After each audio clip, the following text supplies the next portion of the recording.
Hello, everybody. Welcome. How lovely to have so many of you here. It's great to see you all, I was going to say, but I can't see you. It's great to know that you are here. My name's Kate. I work in the partnerships at AC Plus. Talk to schools and manage the management of the relationships with schools, etc., etc. I am going to be here throughout the call, throughout the session. Sorry, my microphone and camera will be turned off. I will be looking at the questions if anybody wants to post anything in there. I will try my best to answer any of those questions. If I can't answer them, then Rachel will be able to. She'll also be keeping an eye on the chat as well. Um, I'm going to pass over to Rachel now. Thank you, Kate. Well, good afternoon, everyone. Thank you for joining us after what has probably been a busy school day. For this webinar on building mathematical foundations for GCSE success. I'm Rachel Smedley, the head of secondary maths at Art Curriculum Plus, and today is really about Key Stage 3. It's not as a run-up to GCSE content, but as the place where success at GCSE is made possible. Today is about moving Key Stage 3 from the wasted years to the crucial years where those mathematical habits, language and structures are deliberately built. And we're going to start with why Key Stage 3 matters now more than ever. We'll move into what GCSE success actually depends upon. And then we'll look at how inclusive Key Stage 3 curriculum design secures those essentials using proportional reasoning as the example. And I'll finish with some concrete actions that you can take away. So, who are we? Well, at ARC, we believe that all students, regardless of their background, are entitled to a great education and to make real choices in life. And it's what drives us, it's what is behind all of our thinking and all of our decisions. And as a network, we've got 39 schools across the Midlands and the south of England.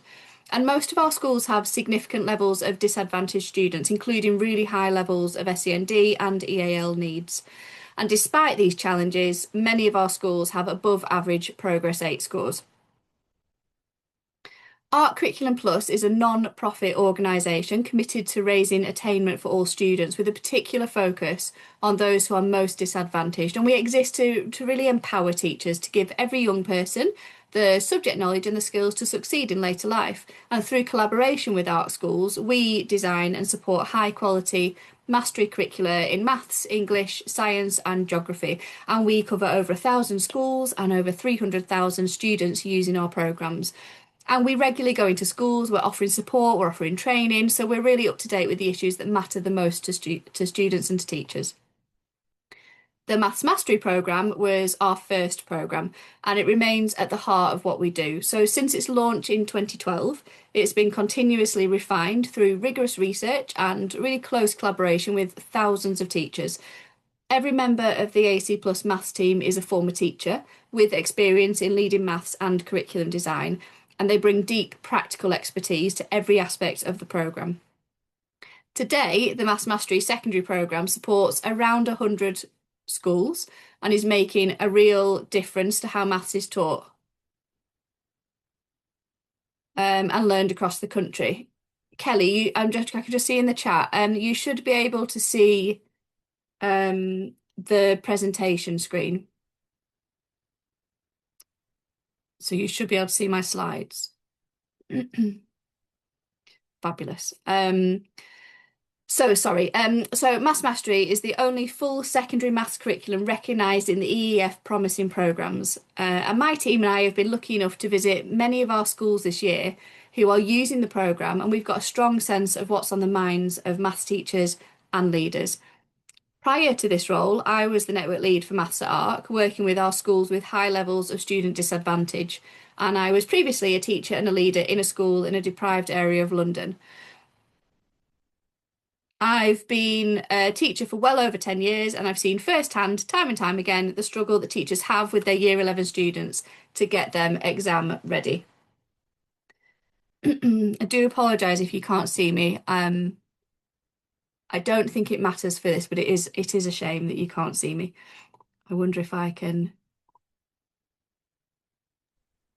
I can see you, so Oh, can yeah, you? Right, I don't think it matters too much. I let think me try this though. I'll just make one change. You oh, may be able to see me now. Kate, can you confirm you can still see the slides, please? I can see the slides. I can see you at the bottom of the slides, which is very Oh, cool indeed. So, okay. yep. Thanks for flagging that, Kelly. Okay, so I want you to take 30 seconds to think about your current year 11s or the oldest students that you teach if you don't teach year 11. And if you could go back to year 7 and secure one thing properly, what would it be? You're welcome to post that into the chat. I would love to see what you're thinking about, but what would you want your students to secure if they could go back to year 7?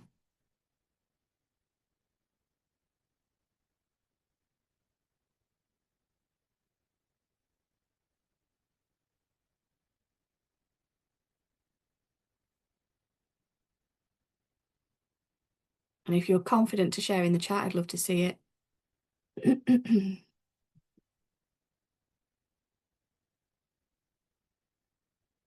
Thanks, Karen. Fractions definitely came up when I asked our teachers this. Oh, those multiplication skills, they're a killer, aren't they, if they don't know them? So I can see fractions has come up a few times. When I asked my teachers this, and when I visited our maths departments, they said fractions, they said negative numbers, they said ratio, all those foundational topics. And they also said strategies for problem solving, and they wished that their students had learned skills for resilience. And I did wonder if any of those chimed with you, and I can see in the chat they definitely chime with you. Now, every year we pour energy into year 11, and every year we definitely say, if only they'd learnt this earlier. And that tells us something really important. It tells us that GCSE struggles are often symptoms, not causes. And particularly for disadvantaged students and students with SEND, those gaps are much harder to recover from later. Really, Key Stage 3 is where equity is won or lost. So now I want you to take a moment to think of the strongest mathematicians you've taught. What characteristics did they have? And again, if you're confident enough to put them in the chat, I would love to see the kind of characteristics you saw with your strongest mathematicians.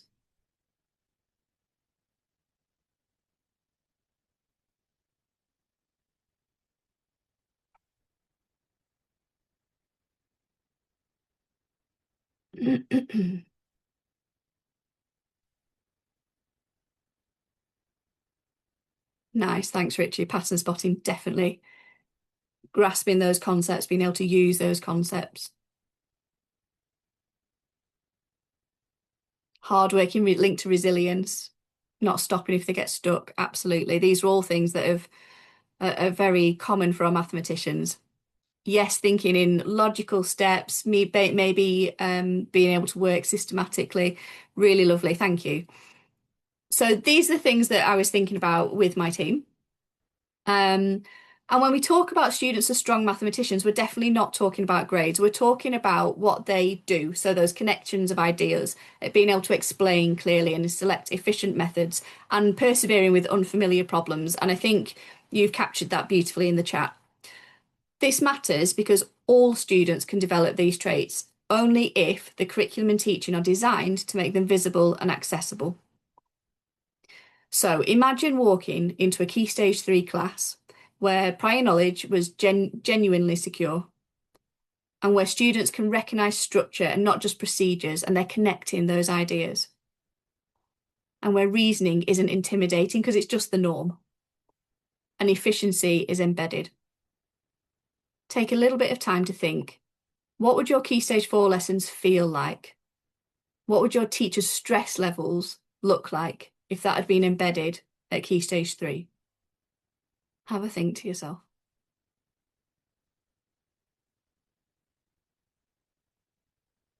Now, that's not optimism. It's what happens when Key Stage 3 is designed to expose structure, manage cognitive load, and prioritise foundational knowledge. And exposing structure is what allows everyone to access an ambitious mathematics curriculum. It's not just for the quickest learners. I want to share with you some of our most recent data. There are real gaps that we need to address, and there are genuine challenges to overcome if we're going to achieve this level of rigour that we're talking about at Key Stage 3. And that's exactly why I'm keen to share what we do at ARC, not as a blueprint for you to copy, but as evidence of as what's possible. Across both of our primary and secondary phases, ARC students outperform the national average. But what really matters to me, and what I really want to draw your attention to, is that this is also true for our disadvantaged students, including our students with SEND. And I'm really proud of this, not because it makes ARC look good, but because it tells us something really important. It says high outcomes for disadvantaged students are not dependent on exceptional children or exceptional teachers. Because at ARC, we're not doing anything hugely radical. We're really not. Our schools simply have consistent routines and consistent expectations in their classrooms, and together we rigorously check and compare curriculum needs across the whole trust. And that's because the schools and the teachers in their schools understand that vital part that the curriculum plays in their students' success. So what is the gap? Well, imagine building a house. You carefully decorate the rooms. You have walls that look beautiful. The carpet's new. The furniture is next to perfect. But underneath, the foundations weren't really fully set. They're weak. And at first, everything seems fine. But the pressure reveals cracks. Not because the top floor is weak, but because the foundations weren't ready to carry that load. And of course, here, Key Stage 4 is the decorated house, and Key Stage 3 will be the foundation. And fixing gaps late doesn't just cost time, it disproportionately harms disadvantaged students. Now, I was working with a Year 10 student recently on calculating with negatives, and he was doing really well. He could do all the questions that I asked him until I asked him to work out -4 plus -1. And he told me very confidently that the answer was 5. And when I asked him how he'd worked it out, he told me his teacher had told the class that, I'm sure something that we've all taught our students at one point or another, 2 negatives make a positive. And he was so adamant that he was right that he tried his absolute best to convince me in multiple ways, which was really interesting in itself. Very interesting exercise in mathematical thinking. But when I showed him what the calculation represents using a number line, he could immediately correct himself. He saw his error literally immediately. But he still asked why the rule didn't work for that calculation. He couldn't understand it. And that's because he only had surface level knowledge of negative numbers. He was working with quick fixes and he had only a surface level understanding. And it meant he was dropping really easy marks when he was coming to answer those questions, despite being quite quick at maths. And that just demonstrates the importance of embedding those solid foundations early on. If we miss something with our students or we try to make it processy to make it stick, it means they have some gaps later on, and we want to make sure those gaps are not there, we can close them. Dr. Helen Drury and Professor Camilla Gilmore, currently working with Maths Horizons on problem solving, they describe this issue perfectly.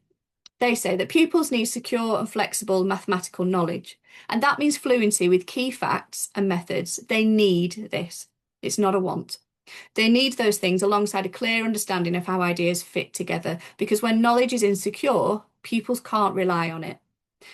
If pupils have to stop and think about every basic step, we know their working memory is going to be quickly overloaded, and that's where the reasoning collapses. And this isn't about ability, it's about cognitive load. It's about students with weaker prior attainment who are going to be the most affected. Now, there's lots of ingredients for GCSE success, but there's 3 that are non-negotiable: depth of understanding, reasoning, and method selection. These are the 3 that I've seen have the biggest impact with students. When these 3 essentials are missing, we end up seeing teachers having to reteach Key Stage 3 content in Key Stage 4, students struggling with unfamiliar contexts and relying on memorised procedures, like the negative numbers example. We see low resilience and being stuck more quickly when working independently. We quite often see additive reasoning dominating multiplicative contexts and students having difficulty explaining their choices and justifying their methods.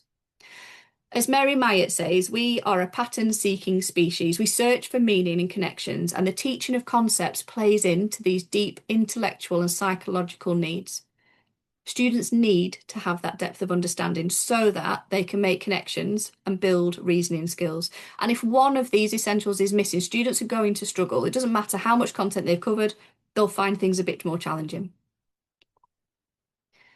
So now I want you to imagine one of your students sitting in the GCSE exam, and they've turned a page and they see a question that they don't recognise. And lots of students would panic, but this student, they're going to pause. and then they think about that question and they recognize the structure of it. They think, ah, yeah, I've seen something like this before. They haven't seen the exact question, but they start to recognize the relationship underneath it. They then start by representing the problem in a way that makes sense to them. And that might be a bar model or a diagram, or it might just be a structured layout. Now, they're not guessing, they're organizing their thinking at this point. And as they go, they're checking their work. They're thinking, does this answer make sense? Is it getting bigger when I expect it to? Does it fit with the context? And if something doesn't feel right, they don't freeze, they adapt. They're trying a different strategy because they understand why that strategy should work and when they can apply it, not just how to do the question. And crucially, they can explain their thinking, even if it's only to themselves. And they can justify to themselves why they're choosing that method. They understand why it's efficient. They understand why it works. Now, that's what depth of understanding, reasoning, and method selection coming together look like at its best. And that's really important. This isn't about confidence or ability. It's about whether students have been systematically trained throughout Key Stage 3 to think like this. And when students haven't had those opportunities, particularly disadvantaged students and students with SEND, the same exam feels completely different. It feels unpredictable. It's overwhelming. It feels high risk. Absolutely, it's about confidence. Absolutely, thank you for that. We're talking about building that confidence in our students by giving them the skills to underpin everything that they need. It's about preparing all of our students. We're not really talking about exam techniques, we're talking about preparation. Now I want you to take a few seconds to think, which of these 3 key essentials is currently weakest in your Key Stage 3 provision? And if you are happy to share, pop it in the chat. Let's see if we've got any people that agree on the same one. Is there a specific one that feels weaker than the others?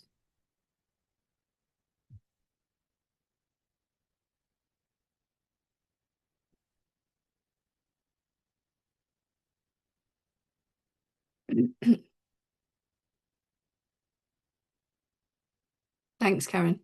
So Karen feels like method selection might be the weakest for her Key Stage 3 students. That's something I see a lot because at Key Stage 3, I think we just teach. We don't talk about how we're deciding on our methods.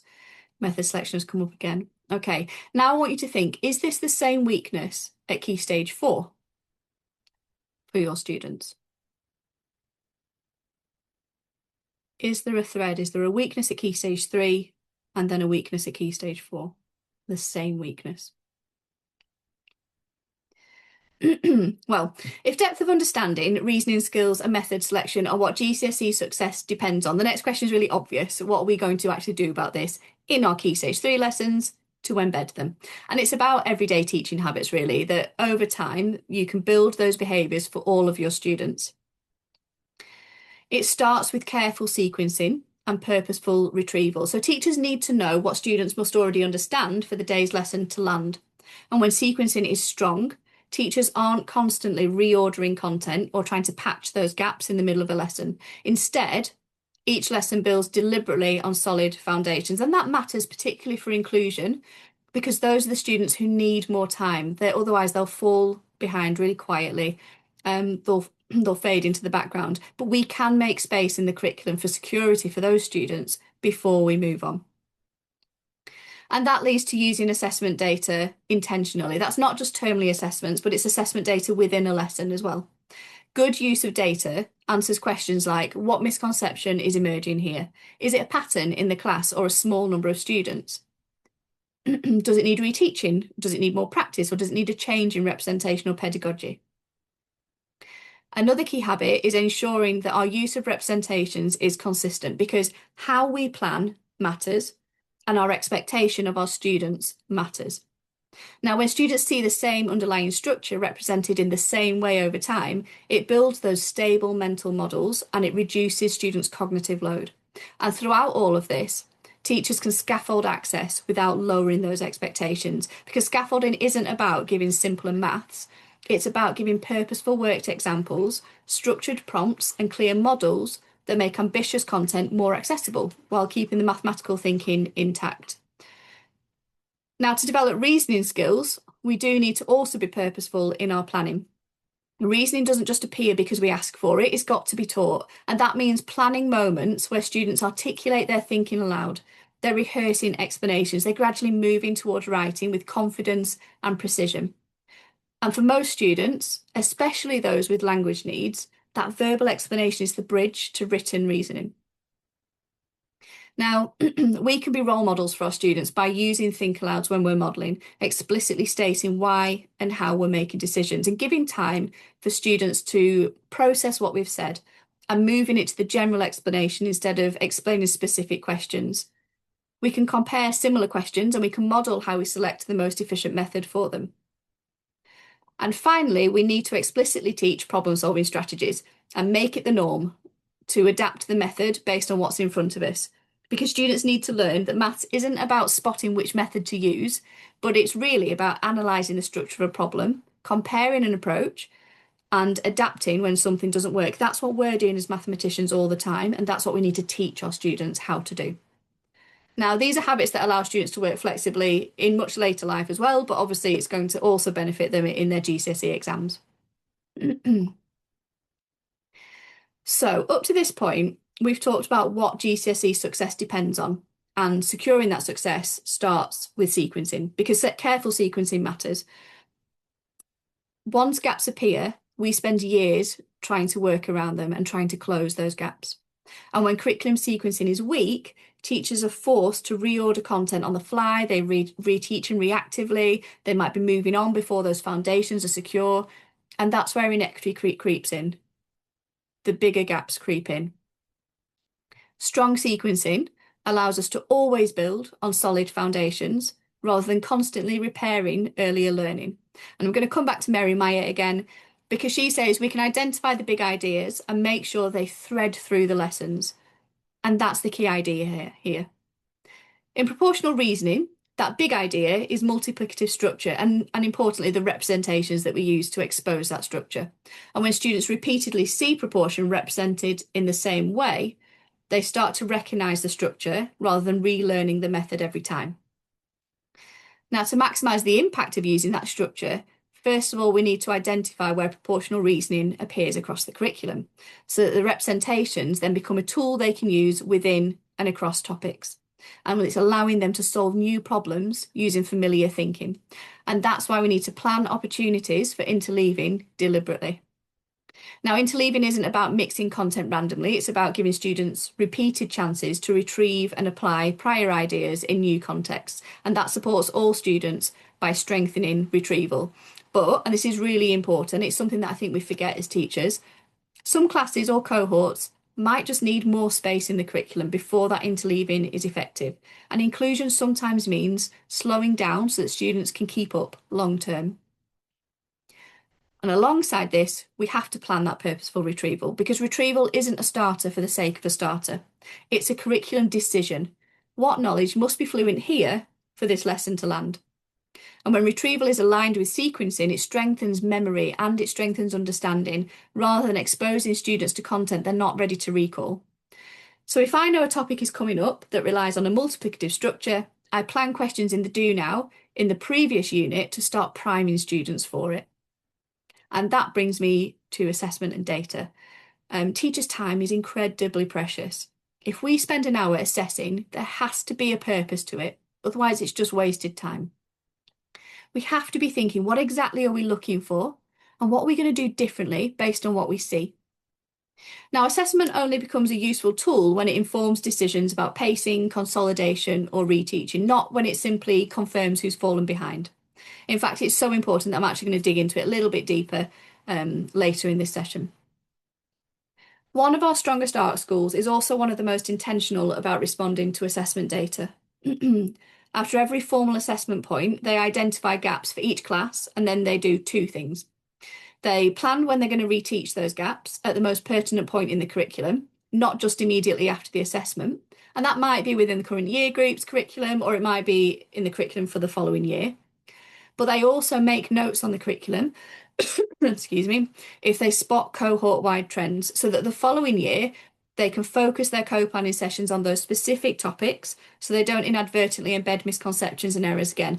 And they literally have their scheme of work stuck up on the wall And whenever they get data, they come together as a team, they unpick that data and they write on the scheme of work on the wall. And then by the end of the year, they can plan in their co-planning sessions based on what they've written. Finally, we have to teach problem-solving strategies, not just give students problems in every lesson. That doesn't do a lot. If we want students to reason independently, we have to show them how mathematicians think when they're stuck, how to represent problems, how to compare strategies, and how to adapt a strategy when something doesn't work.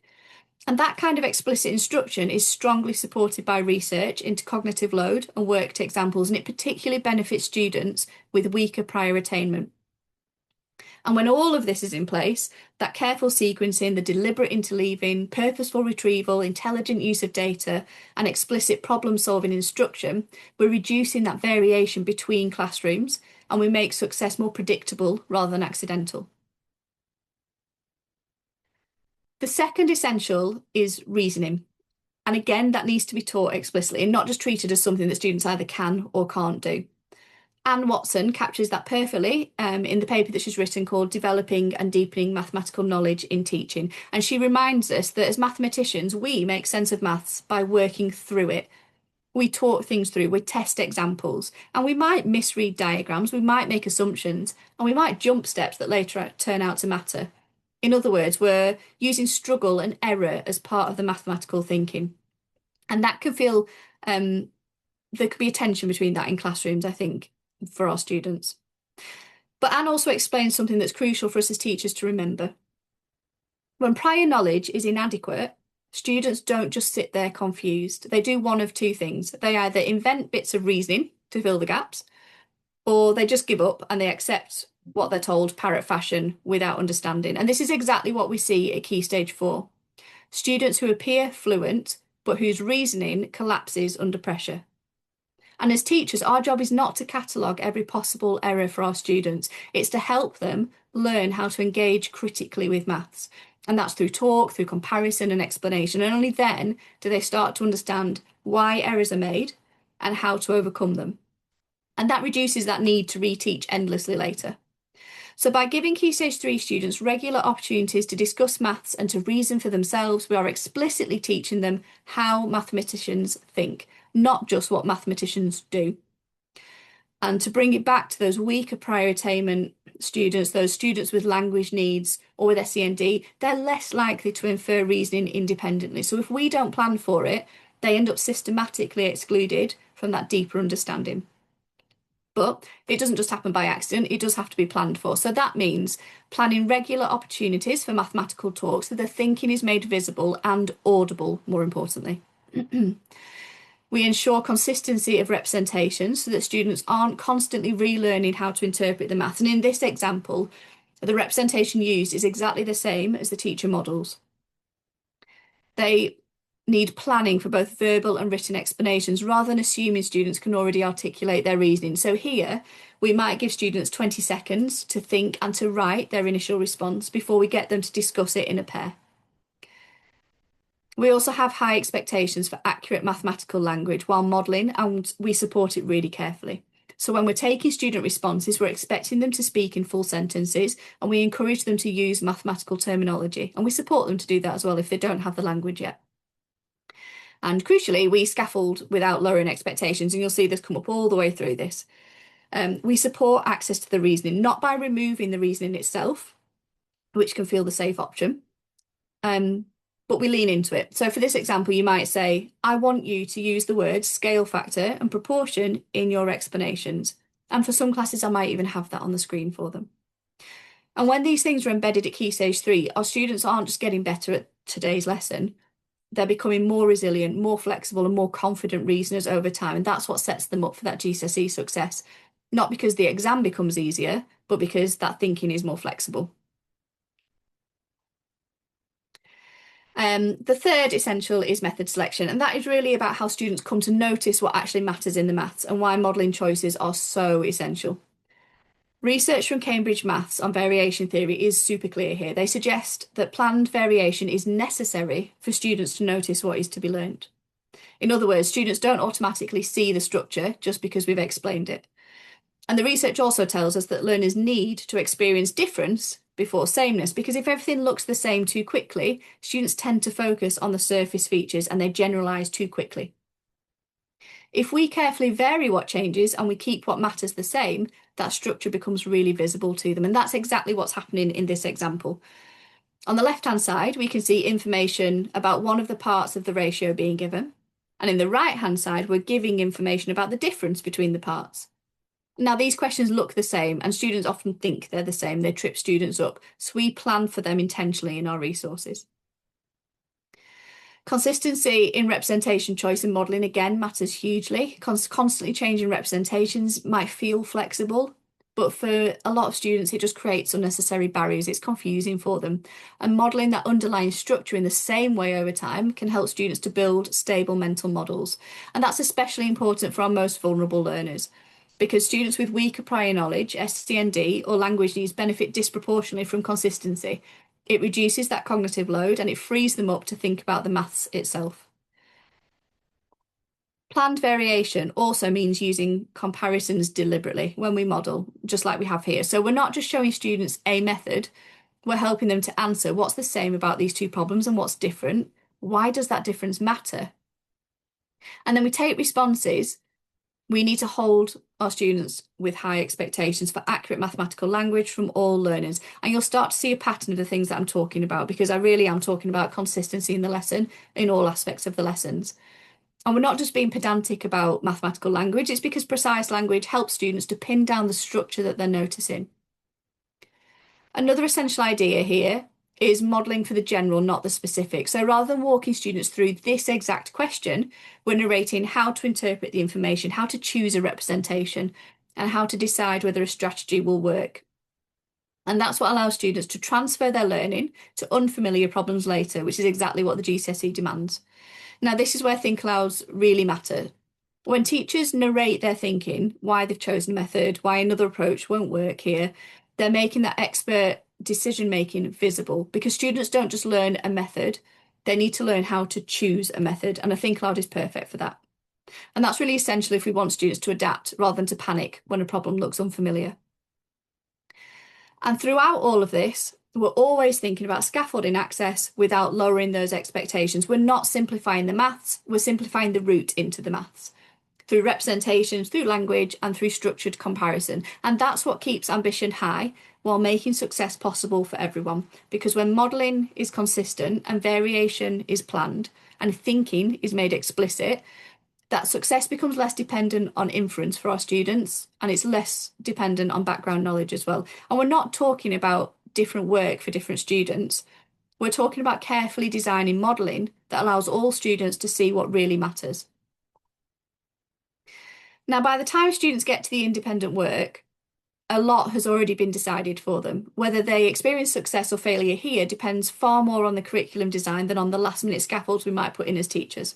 So firstly, assessment data matters, but again, only if we use it intelligently. So classroom data should tell us what needs securing before moving on, not just who struggled. And if a class isn't yet secure with multiplicative structures, it's a better decision to not just push ahead and support later, but to adjust sequencing and to give that idea more space. And that links directly to scaffolding access without lowering expectations. So in this example, we use backwards faded questions, and we use that in our resources every lesson. We use a consistent structure to gradually remove the scaffold so they can eventually work independently. And we're not making the maths easier. Again, we're making the route into the maths clearer for them. And those worked examples, the structured prompts and representation support helps them to access the content while keeping the mathematical demand intact. And again, that representation consistency is absolutely crucial. It's tempting as teachers, and I see it all the time, to combine resources from different providers to give students lots of practice, lots of different types of examples. But we need to recognise that when resources are snipped together from different places, it can often end up with students having to grapple with a new representation, or maybe the question doesn't cover quite what you wanted it to. There's a nuance there that gets lost. And they're not grappling with the maths itself. And if the structure of the question or the representation doesn't match what's been modelled, independent work becomes an assessment of adaptability, not understanding of, and it all comes back, of course, to careful sequencing. Now, in this table, for example, We start with an example for students to refer to. We always have that in our lessons.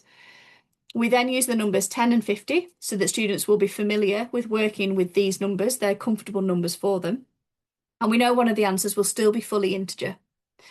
We then move to using 40 and 5, which still has one answer which is fully integer, but the other gives a slightly trickier decimal, but still manageable.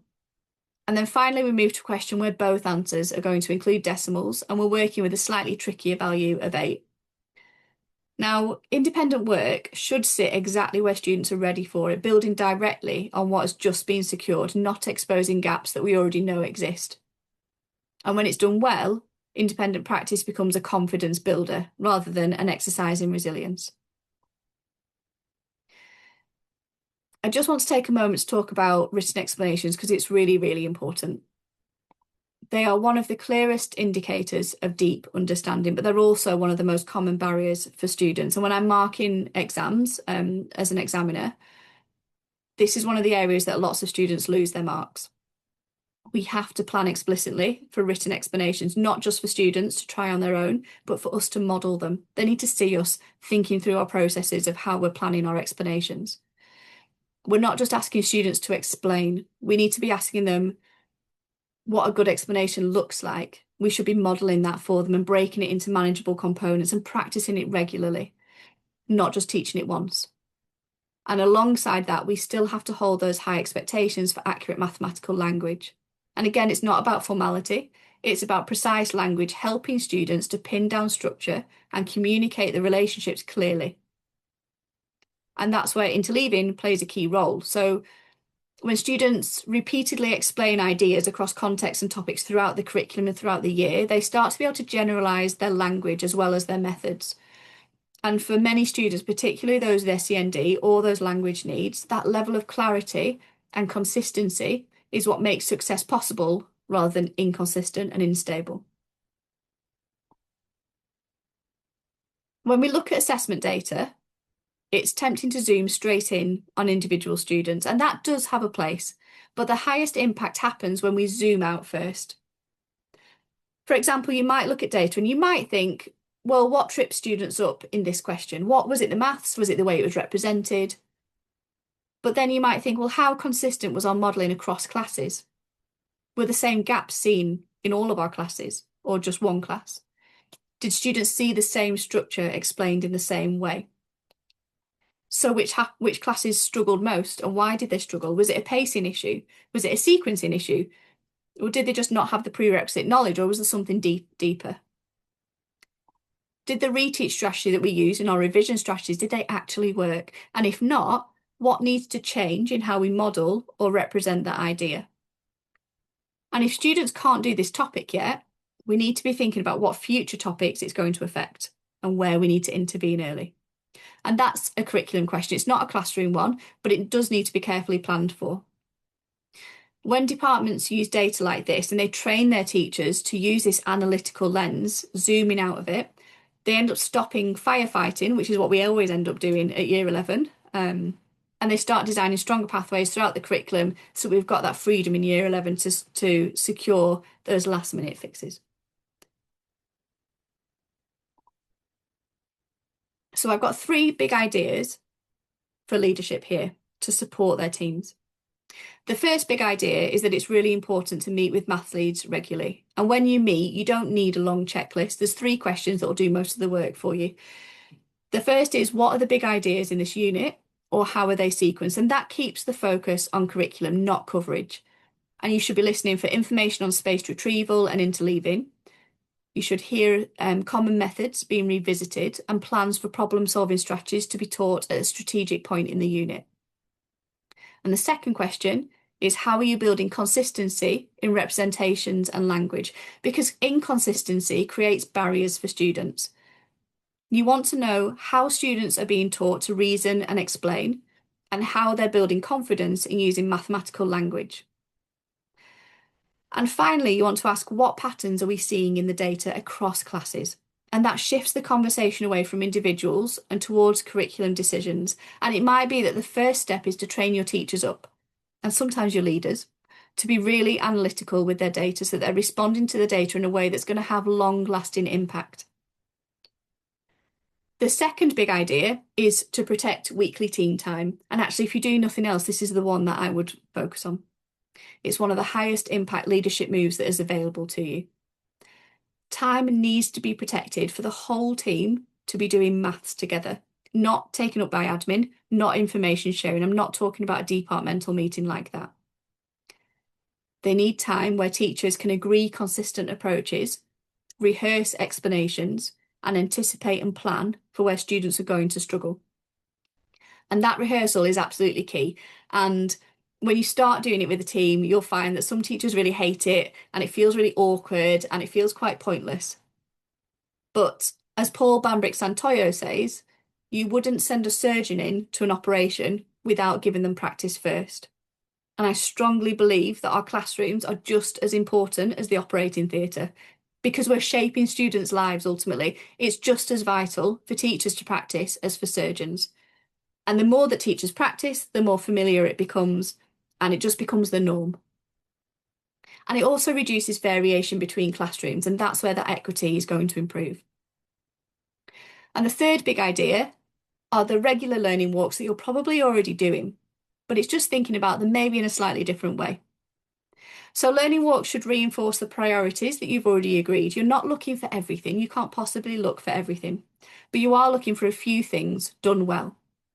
And I suggest you look at these specific things to start with. Are scaffolds supporting access without lowering challenge? Does content build on prior knowledge? Are students being asked to reason verbally? Are representations and language consistent? And do teachers have high expectations of student language? Do they pick them up on any issues? And are teachers narrating how they make choices in their models?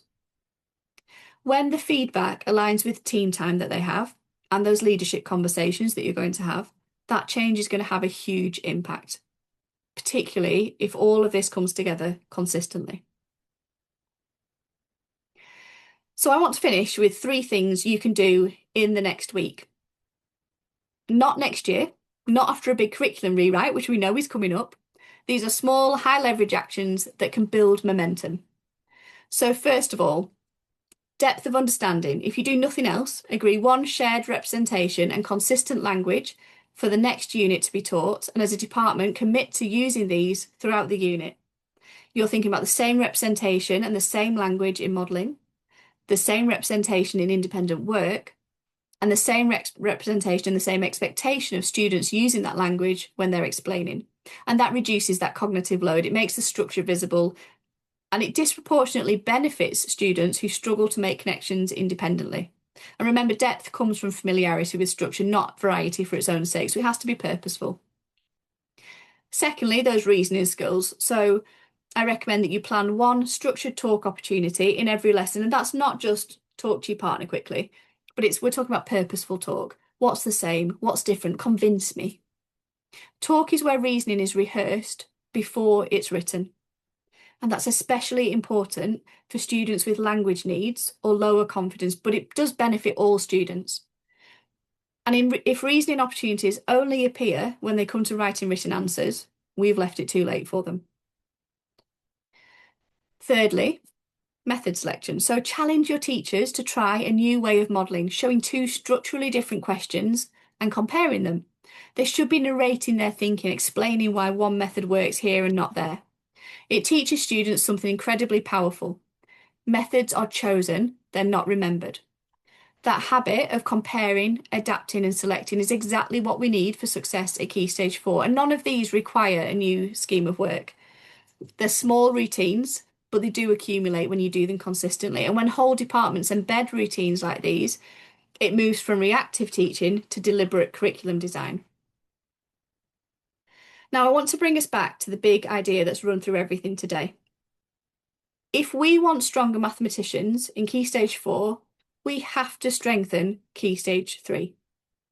GCSE success doesn't come from last-minute intervention. That causes stress for our teachers and for our students. It comes from years of carefully designed experiences that build understanding, reasoning, and confidence. And if GCSE success relies on depth and reasoning and method selection, then Key Stage 3 has to deliberately be designed around those principles. We know that a strong Key Stage 3 leads to a really calm Key Stage 4, and a deep Key Stage 3 leads to confidence in Key Stage 4. But an inclusive Key Stage 3 leads to a really successful Key Stage 4. And the work that we're doing in Key Stage 3 is where that future for our students really is decided. So we've been doing a lot of work on inclusion first curricula. And if you want to know more about our inclusion first design principles that strengthen curriculum and ambition and coherence, you can get free access to our inclusion first guide. And I've got a QR code on the screen for you there. And that includes practical examples across subjects to support immediate implementation. We have evidence-based teaching approaches that support stronger outcomes for all of our learners. And it's also at the end got a self-evaluation tool to guide improvement and drive change. And if you're interested in finding out more about our programme, the Maths Mastery programme, I've also popped a QR code to the sample materials on the slide. And if you want to book in a free discovery call to find out a little bit more, I've put the email address at the bottom there. And before we go, you'll get all of those slides through. So if I went through too quickly, don't worry, you'll have those slides via email. I want you to have a think about which actions you can commit to. And this might be as simple as an initial conversation with a colleague to share what you've learned today. But I also want you to be really bold in considering your vision. How do you want your Key Stage 3 teaching to look in your school? I'm going to give you a couple of minutes to reflect on what I've shared today and to write down one thing you can do to have impact at Key Stage 3 tomorrow, one thing you can do next week, and one thing maybe you might consider before the summer holidays. And again, if you're brave enough to share it, please do write it in the chat because I love seeing what people are thinking about and what they've decided to work on. So I'll give you a couple of minutes just to work on that. And if you do want to share in the chat, I'd love to see it.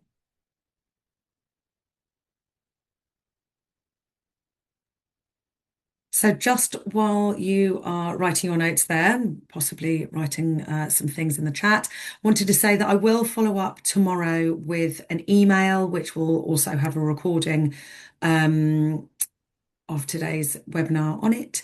You will then all get my email address. So if you've got any questions, feel free to ask them. If you are keen to book in a meeting to discuss anything further, please feel free. But aside from that, thank you so much for coming. We will stay on just a little bit longer in case anybody has got a question that they want to ask, if anybody wants to post anything in the chat. But other than that, go and enjoy the sunshine. Thanks so much for coming. Take care. Well, thank you for joining us for the session. I really hope it was interesting. You took something really valuable from it.